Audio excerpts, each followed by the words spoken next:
Bumababa din ba ang blood pressure mo habang ikaw ay nagdadialysis? O di kaya naman ay meron kang relative na dialysis patient na nakararanas nito? Pero bago yan, ako nga po pala si Nurse Sandy, ang inyong nurse sa kidneys. 13 taon na akong dialysis nurse at ikukwento ko sa inyo ang nangyari sa isa naming pasyente.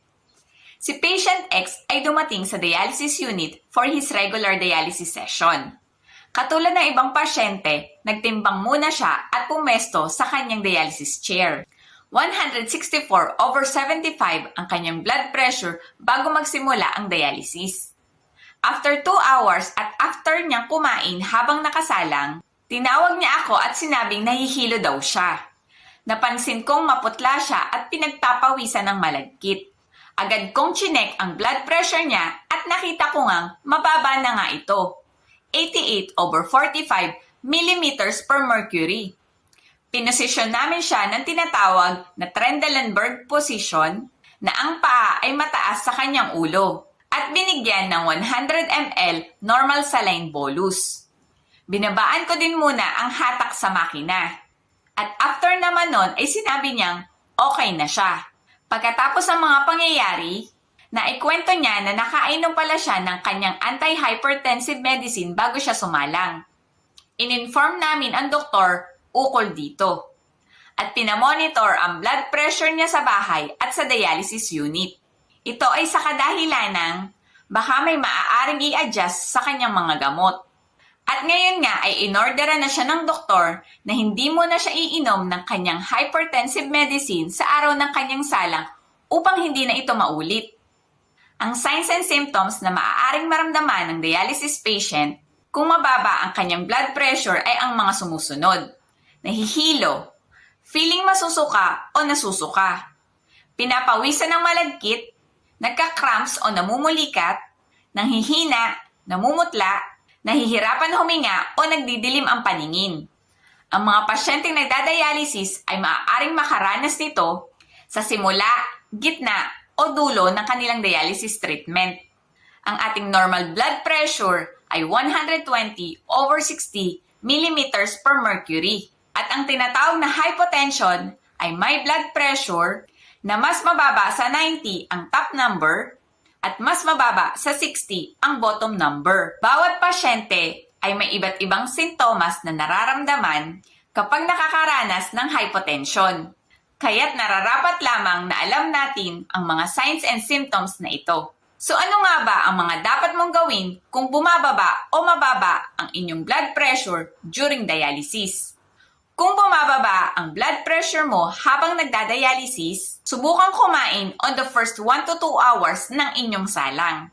Dahil kapag tayo ay kumain, ang ating mga dugo ay napupunta sa ating tiyan upang i-digest ang ating pagkain imbes na sa ating sirkulasyon.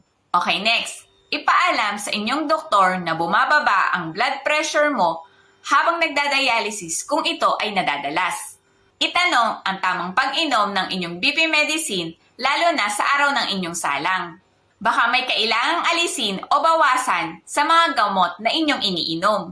O di kaya ay ibahin ang timing ng pag-inom nito. Kung sakaling bumaba ang inyong BP, binabagalan muna ang hatak at parameters sa inyong dialysis machine. Itinataas ng nurse ang inyong paa upang matulungan kayong maibalik agad ang inyong dugo sa inyong puso at mapataas ang inyong presyon. Nagbibigay din ng normal saline bolus ang inyong nurse depende sa inyong pangangailangan.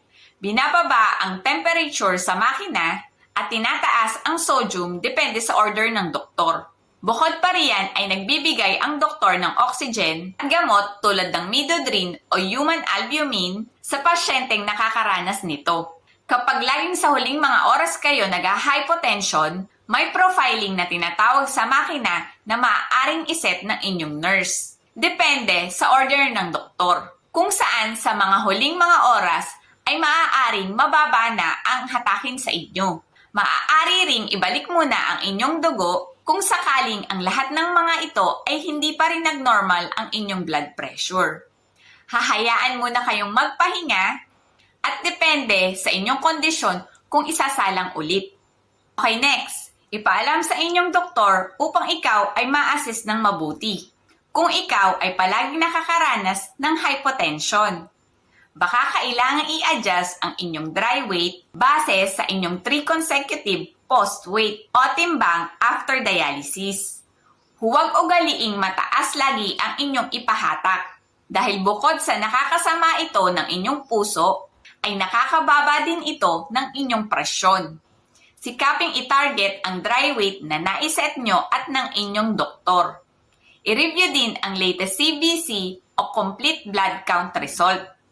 Kung ikaw ay nakakaranas ng hypotension, dahil kapag ikaw ay anemic, may tsansa na ikaw ay mag-hypo during dialysis. Sa kadahilanang konti lang ang pula ng dugo sa inyong katawan na may dalang oxygenated blood na kailangan upang mapanatiling normal ang inyong presyon. Kumain ng small frequent meal at huwag mag-skip nito dahil minsan isa din ito sa mga sanhi ng pagbaba ng blood pressure kapag ikaw ay nakakaranas ng tinatawag na hypoglycemia o pagbaba ng asukal sa dugo. Magbaon ng candy, jelly or juice. Kung ito talaga ang sanhi ng pagbaba ng blood pressure mo, kausapin ang nephrologist at dialysis nurse. Kung patuloy ang pagbaba ng inyong BP dahil nakakasira ito ng inyong access lalo na kung ito ay fistula. Maaari din kayong i-refer sa ibang espesyalista tulad ng cardiologist kung kinakailangan. Maiiwasan naman ito kung patuloy lamang i-monitor ang BP nyo habang kayo ay nagdadialysis. Huwag magalit kung madalas kayong kuhanan ng BP ng inyong dialysis nurse. Dahil ito ay para sa safety ninyo habang kayo ay nakasalang. Dahil naniniwala ako na napakahalaga na mamonitor ang BP nyo habang kayo ay nagdadialysis. Isa ito sa pinaka-importanting vital signs habang kayo ay nakasalang. Dahil ang kalaban natin dito ay ang kakulangan ng kaalaman kung paano natin maiiwasan ang mga komplikasyon habang nagdadialysis. Kaya kung isa ka ring health advocate, join me in our group, Usapang Healthy and Wealthy PH.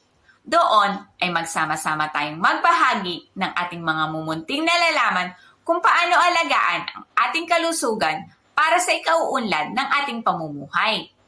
I hope nakatulong ang video na ito sa inyo. At paki-comment mo naman dyan sa baba ang salitang hypo kung naitawid ko ng maayos ang mensahe ng vlog na ito. Ayun lamang po muna, hanggang dito na lang.